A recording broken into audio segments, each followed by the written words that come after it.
Good day, everyone. Welcome to an episode of Obstacle Discourse with Davis and Chace. For those of you new to the program, this is a show that goes live every Thursday where Josh Chace of New England Spartans and Matt B. Davis of, this channel dive into weekly news topics. It's about 15 to 30 minutes, and we hope you enjoy the regular episodes of Matt Davis's amazing interviews and live stuff and whatever the heck else I do is every Tuesday, 6 a.m. Thanks so much for listening. Let's go to the news theme.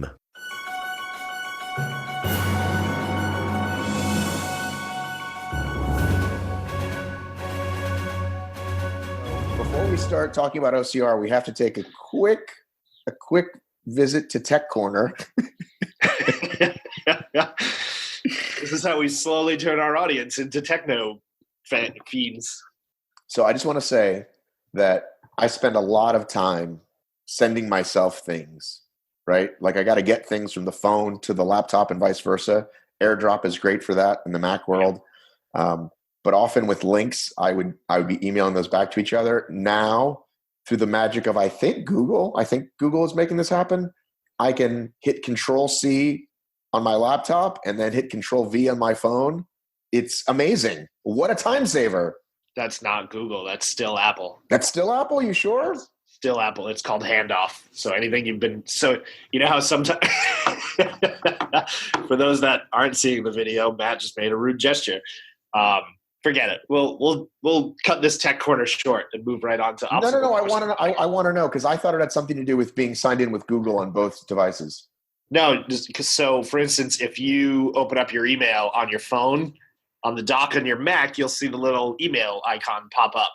And you can click that, and it'll pick up right where you left off. So anything you do on your iPhone is essentially mimicked and duplicated on your laptop. But how new is this Control-C, Control-V thing for both devices? Because that seems very new to me. I mean, the actual commands of Control-C and Control-V have been around for years. No, well, I'm aware of that. I can't imagine it's that new. It's got to be at least a couple of years. Handoff's been around for a couple of years. So okay, well, so there's the last another word for it. I forget what it is, convergence or something like that. So for the last 2 years, I've been very slowly emailing myself things and then sending it to the person. And listen, there's a great. I don't normally like BuzzFeed. It was a great list that they did once that was like reasons why millennials are actually good, and they're fine. It's whatever. But one of them is like, for every lazy millennial out there, there's a baby boomer that needs help opening a PDF. So it's like every day. Dude, every day at work, I spend not countless hours, but time trying to train people that are doing things immensely wrong in ways to do it far more efficiently. Like people that will open up Internet Explorer and go into the little Bing search bar and type Google to get the link to Google, to then go to the Google website and type Gmail to get into their Gmail. It's just a massive. People do things the way they like to do them, and that's it. All right. So I've told this story before. It's very quick, but I will tell it again. That once upon a time, people would get me to teach them to program their VCR, right? How does this work? Okay. And then one day, I should have told the story the other way. I wish I edited this. The story would be much better. The story needs work. I'm in my office, and I can't figure out how to get songs from my iTunes to my, at the time, MP3 player, right? And I couldn't figure it out. And there was a woman working for me, a young woman, when I had my staffing company, and she did it. And that was the point that I realized, wait a minute, I used to be the guy that people would ask to program their VCR, and now I'm the fucking 35-year-old guy that needs a 22-year-old to teach me how to do things. Enough tech corner. Let's move right into the news. Josh, what were we mostly surprised by this past weekend? We were mostly surprised that Terrain Race appeared to have, I don't want to say a good race, but a race without controversy or without headlines that are negative or detrimental to one's company's standing. Right. So I had many people messaging me in the morning, and I was like, all right, it's the morning. That's before the lines start. Like, that's a little too soon. But then I did expect to see later in the day on their pages some complaints about lines or pretty much anything, and there kind of wasn't. I mean, I said this, so to their credit, when people sent me photos of lines, I said, well, listen, on a big day at Rugged or Warrior or even Tough Mudder, we see those lines, right? Because it's that magical time of 1 to 4 where the most people are on the course at the same time. And a lot of times those aren't people who are trying to run fast, and they're kind of happy. They're happy to stand in line and quote unquote catch their breath. So, right. And they seem to have bought some truss, apparently, maybe from Battle Frog. Maybe, or maybe from Home Depot, because I think anybody can just walk in and buy those things nowadays. But they definitely had more difficult obstacles than the past. That one rig that we saw, which actually, this is almost innovative. That rig had multiple difficulty lanes, so each lane was a little bit different, which is unheard of in our land. They had a rope Tarzan swing rig that was extremely difficult looking. I don't know if I saw anybody get through it on the live stream. And the monkey bar rig is all but gone. They have disassembled the monkey bars and turned it into like a little balanced walking beam over holes in the ground. They also have eliminated the starting pools, so there is no more start in water, at least in Miami. This is one event. But yeah, no more starting in a pool of freezing cold water, which I think will save them some money on water probably, and who knows what else. I'm looking at the post by others, right? And it's a lot of, we had a great time. Here's our medal. And I'm not seeing, and usually by this point it would be and as we know, like people complain about a lot of things that maybe they shouldn't even. But, well, you also have to consider, because I learned this, and I will talk about the one semi-controversial thing. If you try and post something on their page right now, it's all moderated. So any posts have to be approved. So even though you're seeing all great things, it might not have been all great things that were submitted. So much like the Spartan groups, you mean? Well, wait a minute. Here's one. Okay, here's one from Feb 11th. Terrain Race Miami, looking at some of the hype pictures, they either lied or cheaped out on this race. I was probably one of the few that paid full admission, only to see they were practically giving it away near the race day. Adding salt to the wound, they charged a $5 fee if you don't pick up the packet a day early, and parking was $15. Headbands are extra as well. Oh, there's no timing either. Not sure about this one, but I believe event photos have to be purchased as well. Spartan may be a bit expensive, but well worth it. This event was disappointing. So that's the only one we see. And then a lot of we had fun photos. So you're telling me that if you go to post to their page, it will say being moderated like a group? So I went to their page and posted because on either Thursday or Friday before the event, an email went out to participants saying, hey, you got to come here Friday and pick up your packet early. If you don't pick up your packet early, we're going to charge you $5 on the day of to pick up your packet, which was not communicated at all beforehand. So I went to the page and I posted and said, are you guys really justified in charging $5 for people when you made no communication about that up until 24 hours ago? And when I hit submit on that, and I don't remember if it was in the event or on their actual page itself. I want to say it was in the event, but I'm not sure. It must be because I just did it. I just wrote the word test and it popped right up. So yeah. And I haven't checked the event, but I won't do that on this call because usually it would mimic, right? If you saw some on here, you would see some on there. So anyway, it looks like people were mostly happy. So people were mostly happy, and some people paid the $5 to pick up their packet on race day. Others didn't mention it, and apparently the volunteers either didn't ask or didn't care. So I guess they made a little money from the people who were meek and maybe didn't fight it and didn't care if people did. They also charged $15 for parking, which is primo considering parking was on site.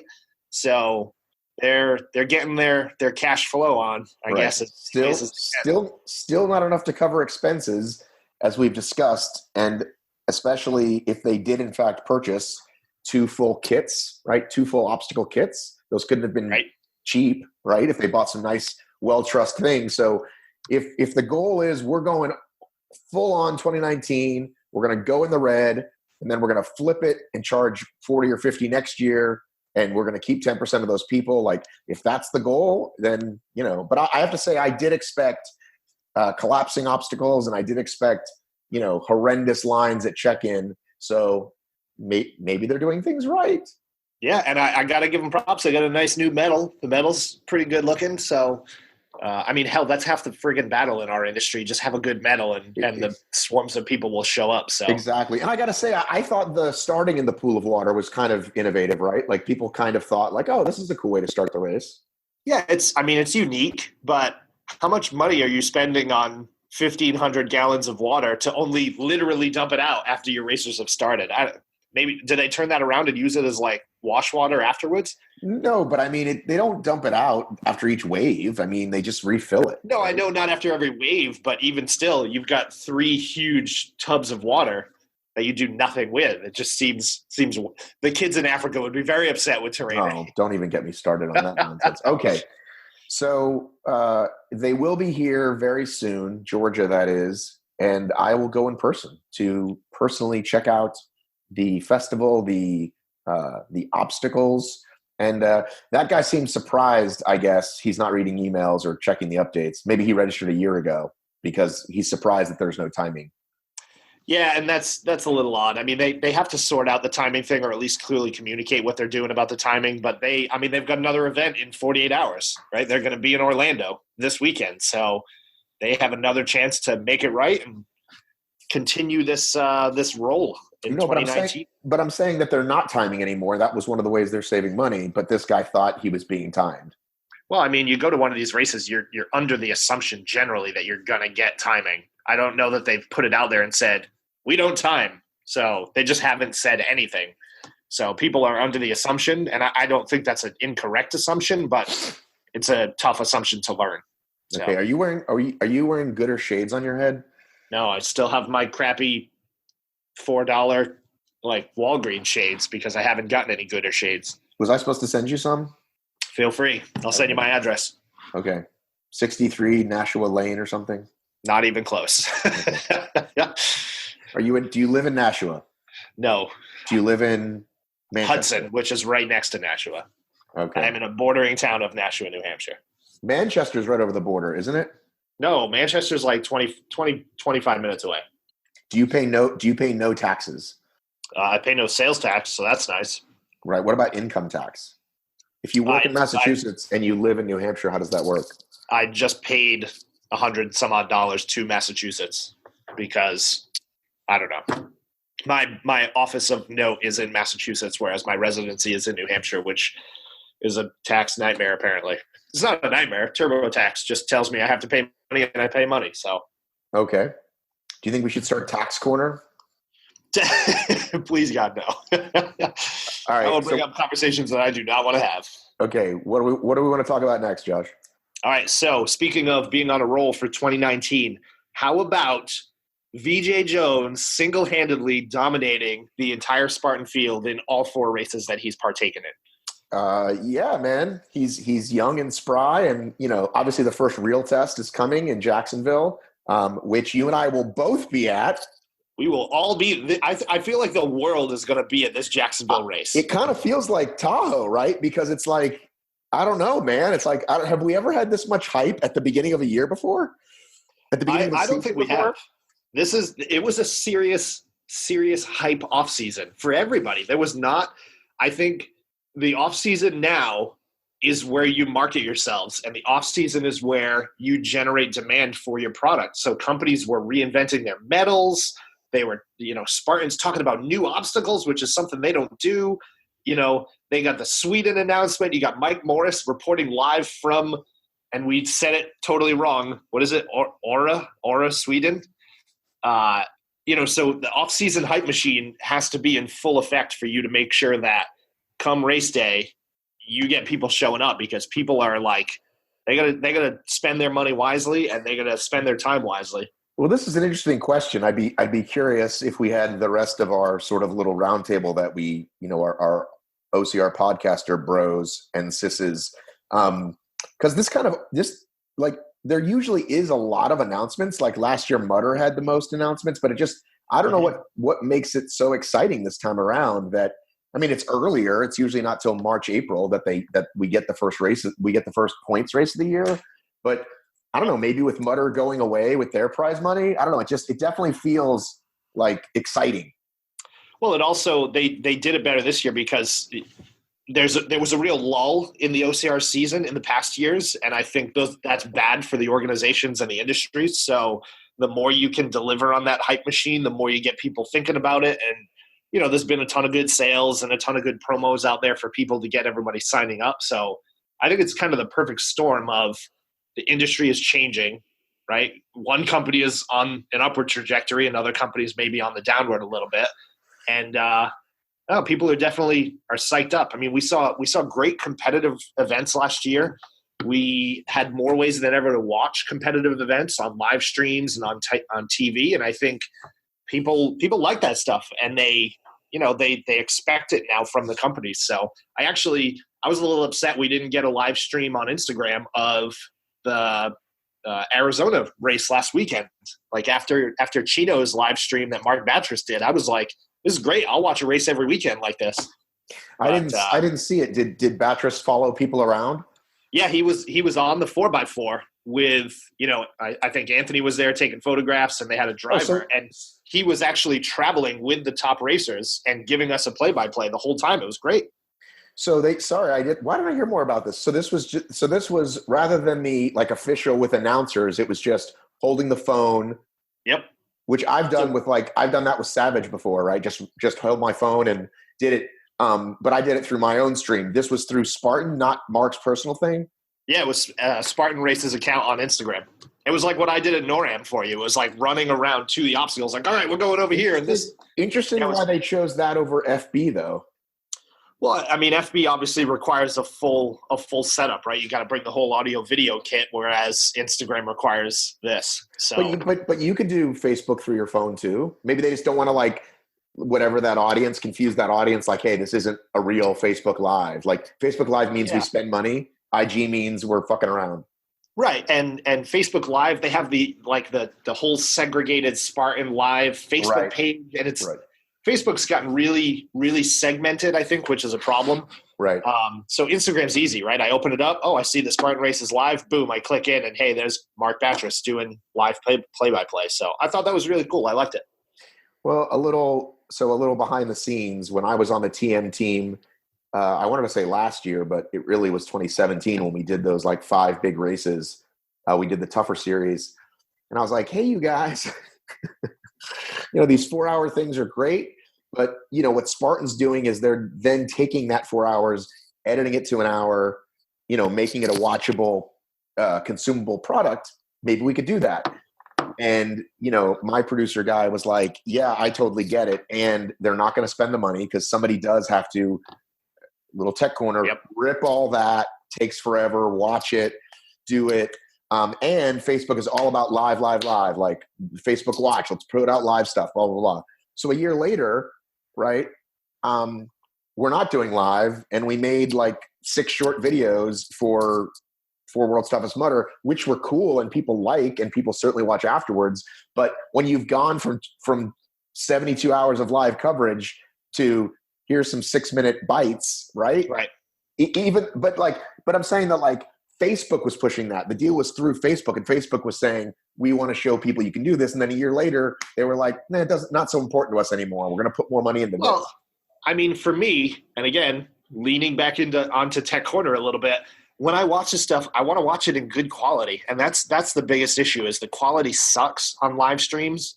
And you can do one of two things. You can try and get up close and get good quality, but you can't really do that at Spartan because of the movement. Or you can pull way back and get drone shots, which is useless because, hey, I'm looking at 2 ants running down a bloody trail. So it's a tough balance. Like I enjoyed watching it on Instagram, and I think the commentary helped with that. So I guess that's the balance, right? I'll sacrifice quality if I have good quality commentary and somebody kind of talking me through what's happening. And the hop from obstacles to obstacles was really well planned. So if they do more of that, that'll be great. I fully expect Jacksonville to be a full live experience, obviously. Right. But I won't care in Jacksonville because I'll be running and just heaving and throwing up all over that place, I'm sure.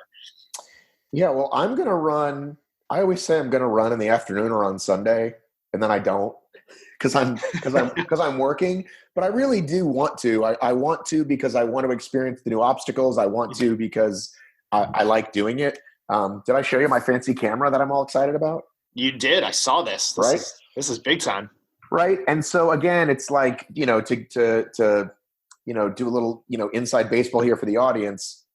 It's like, so in Tahoe, for example, I did get on a vehicle because we were like, hey, can I get on a vehicle? I want to, Yeah. And I did get on a vehicle on Saturday for Tahoe, but it ended up being just the women because all the other vehicles were going places. And then it was like, what am I really doing? Okay, if everybody's watching the Spartan stream, I should do something else, right? So I've got it. Why don't I just go hardcore on finish line interviews, because I do that better than anybody.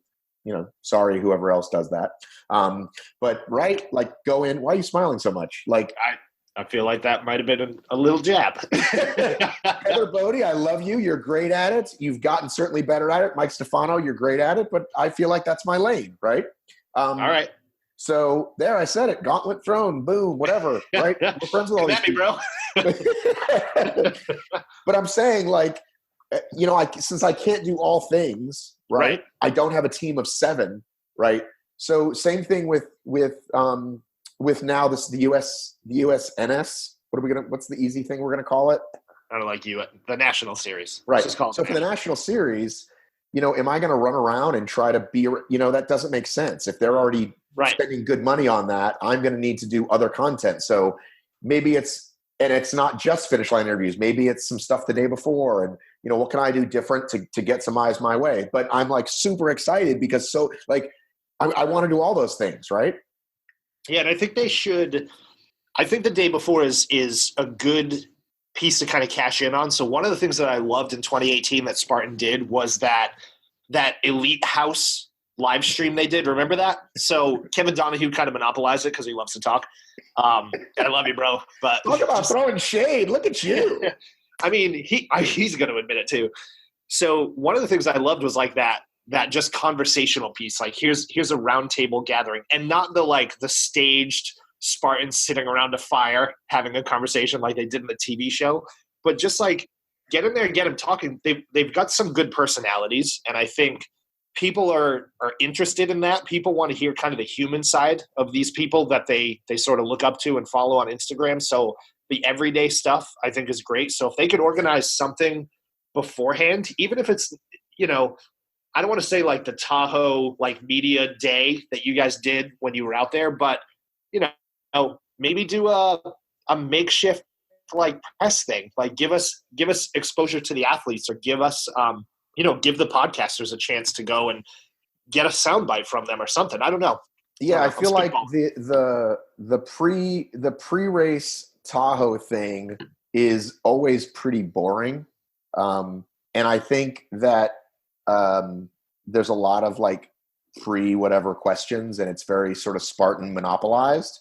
Yeah. And I think that, and I just think it's just, I don't know. I think you put people on a table and it's boring. And I think, it's too staged, right? So I think you're right. I think if they did it, and again, like, I think that should be my job, but we don't want to make it all like, oh, it would be good if Matt did it and it would suck otherwise, because I don't think that's necessarily true. But don't, when they have like the Spartan MC, like, or whoever, it tends to lean boring. But no, I think you're right. I think they should get that feedback. That would be great. People just want access to the athletes, and not just ask like, hey, what shoes are you going to wear for this one? Right. And like, look at like a hockey game afterwards, right? The players are in the locker room, there's media availability, and it doesn't have to be like 2 hours, but just give a chance for the media to come in and say, how'd you feel about that tire flip or whatever it is. Just get some sound bites for, whatever we do for work, essentially. Right. You know what else? What's coming up next? You know what we need? We need Mic'd Up. Mic'd Up would be pretty dope. Mic'd Up would be pretty dope. I just watched Mic'd Up, the Super Bowl, right? It was amazing. Right? I wonder if Julian Edelman hams it up when he's mic'd. Do you think he hams it up? Because here's the reason I say that. So in 2017, when they played Atlanta, Julian Edelman walks over to Tom Brady, and the big storyline was Tom Brady's mom was there. She was sick, blah, blah, blah. And one thing that kind of bugged me a little bit. God, we're talking about football again. Sorry, guys. Julian Edelman comes over to Tom Brady, and he's like, for your mom, bro, for your mom. And I was like, come on, you're telling me that's not a mic'd up moment? Like, I don't know that Julian Edelman runs over to those guys and does that. Maybe he does, and he's a character guy, and he's amazing. But I don't know. I think in 1982, when one guy was mic'd, because that's all they could do, but now they mic, I think, everybody, or like anybody who's any kind of Pretty much everybody, yeah. Position player. So, like that guy hyping himself up, right? Which I don't know if they were like kind of clowning on him because like knowing they lose, it's kind of lame, right? Though who was the guy that was talking himself up the whole first 10 minutes of that show? Yeah. Was it Anderson? I don't know if it's CJ. Yeah. Come on. You're going to do it. You're going to do it. Come. I think that's just that's his prep, right? I wanted to hear more Tom, right? Because I think he's animated and excited, and I don't know, maybe it's in their contract to not show him as much, but I wanted to hear, Tom say the things that he does. I wonder if we could figure out a way to mic up. I'll try and mic up in Jacksonville and see. I'm gonna have to Google some solutions for this. I'm gonna have to get deep into Tech Corner and see what I can find. You're gonna mic up yourself? Well, yeah, I'm not gonna I'll have to test it on myself first. Granted, all you hear is I'll be 10 minutes of that. Not a good way, just heaving across the Florida coastline. All right, are you racing this weekend? Let's wrap it up. Are you racing this weekend? I'm not racing this weekend. I'm heading up to the White Mountains in New Hampshire to do some cross-country skiing and snowshoeing and all kinds of other stuff in preparation for our trip to Jacksonville. Have you purchased anything for Valentine's Day? I have not purchased anything for Valentine's Day. Will your girlfriend listen to this show? Probably not. Okay, 100% not, unless I turn it on. All right, then let's talk about it. Okay, my wife won't either, and I've got to buy some stuff today. So let me get this straight. Some people that are in contact with her may listen to this show, so it might get back to her. Nobody on this who listens to this show that's close enough. Clearly, nobody. Well, the people that listen. No, people that are close to my significant other. Oh, right. That's a lot more possible. That is a lot more possible. Okay, well, be good. Listen, OCR audience, be good. Don't fuck up Josh's life, right? Like, don't be terrible people. Don't be terrible people. Well, we discussed this the other day on our little chat. We said, what's the order of big to small gift you get, birthday, Valentine, Christmas, right. My wife just wants to see some effort. My wife just wants, you got to do something, right? So it's a flower, a card, or both, but I don't got to go nuts. I don't have to buy out the flower shop, but I've got to show that I thought about her on this day. Josh is now silent because he realizes how many people he knows also know his girlfriend. Okay. I have a far different stance on Valentine's Day. I feel like Valentine's Day is for courting an individual. Yeah, I just use that word. Listen, I'm with you. I do think that it is much better. And my wife is definitely not the kind that's like, what are you going to get me? But again, it's at this point of the day, I do have to show some effort. I did think of something because, right. Here's the thing. So why is it, all right, I'm going to take a societal stance here. So why is it, this is a great way to end the show. Hot take. Why is it that it's all on the guys and the only thing that the women have to do is accept these gifts and be like, all right, well, I guess, all right, I'm not going to say it. I'm going to leave my statement. Why do I have to pay for the first date? Why do I whatever? That's life. So in today's day and age, you don't. It is fully expected that the first date is Dutch. Back in our day, you and me, when we were young bloods, it was on us. The movies were on us. But also everything cost $7 back then, where now it's $94 to go get a slice of avocado toast and a smoothie. So I'm going to tell you a little Mappy Davis secret, okay? First date was always coffee, right? Because you don't know how it's going to go. Right. You need an easy out. You want an easy out. You want to make it inexpensive, right? Daytime, right? Let's feel it out. Okay, we like each other. Now I'll maybe go to dinner, right? Right. But here's the thing. Why does the first date have to be on you? Because you know what? Every other date is going to be on you. So shouldn't the first date be on her? This show has to end. This is where I cut to the newsy music.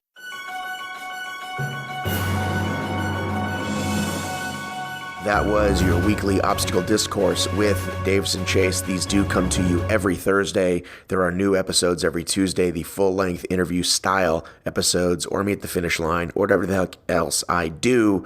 Those are the regular episodes every Tuesday, every Thursday in your ears. Josh and I talking about the latest news. You can donate to Patreon. Go to patreon.com/obstacle racing media, and that's a way for you to contribute because you love this content so much. Thanks for listening.